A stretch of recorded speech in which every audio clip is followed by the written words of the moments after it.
Deputy President Rigathi Gachagua's quest to unite Mount Kenya has been an elusive one as the DP faces stiff opposition from his backyard.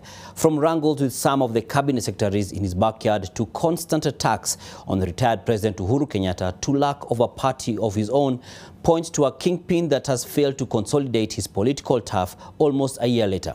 A majority of politicians from the region seemed aligned to the president more than they are to his deputy. Our senior political affairs reporter Melito Letenges interrogates.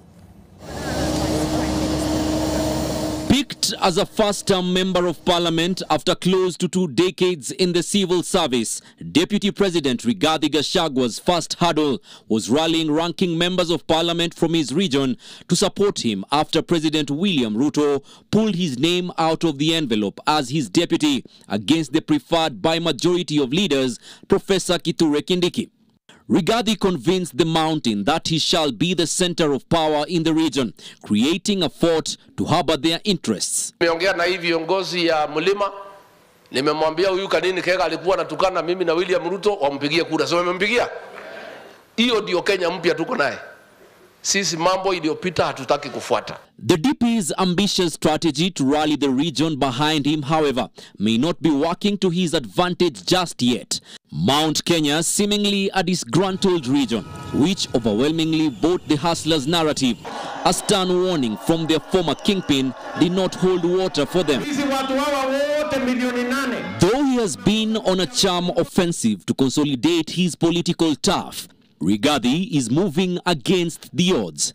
He may have successfully brokered a deal bringing seasoned politicians like Kanini Kega and Sabina Chege, who hail from the region, to Kenya Kwanza. But for the first time, Mount Kenya region has no deep-rooted party in national politics. Wakuja nyumbani ama wakaa nje? Wakuja nyumbani? Hata Kanini tumemleta jana, tunaweka kidogo kidogo, walikuwa wamepotea, tutajaribu kurudisha, kuwapanga mpaka waingie laini. Also, the aborted United Democratic Alliance party elections, where the mountain demanded the deputy party leader slot reserved for the DP, could have built his political war chest. And there is a vicious contest for this kingpin position, which literally amounts to not so much. But this week, all contests about kingpins have been suspended because the king himself is in town. Constant salvo from the cabinet secretary in charge of public service, Moses Kuria, and a palpable revolt from Mount Kenya leaders has scattered the center of power in Mount Kenya. The DP holds that the mountain is united with no leadership crisis. However, unlike his predecessors who held the kingpin mantle from the mountain and wielded immense political clout, Gachagua's foot soldiers are a silent lot with no political punch. The rise of Maina Njenga as an alternative kingpin and realignments from former President Uhuru Kenyatta, who recently met Kiambu leaders, puts the deputy president at a tight spot in elbowing his political contenders and kingmakers from his backyard and remain at the top. I want to ask these people who are organizing these young people, if you have a problem with President William Ruto and me, why don't you come and face us? Wachana na hii watoto. Ati you are trying to revive a criminal gang to intimidate us, to make the country ungovernable.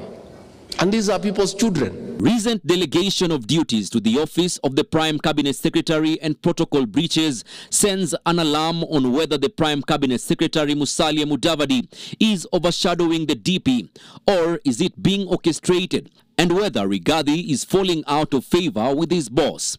This has brought about a disquiet in the mountain on whether the president is facing the west. Mudavadi has in recent times been dispatched by President William Ruto to represent him in key events, including the swearing-in of elected presidents. Melita Letenges, NTV.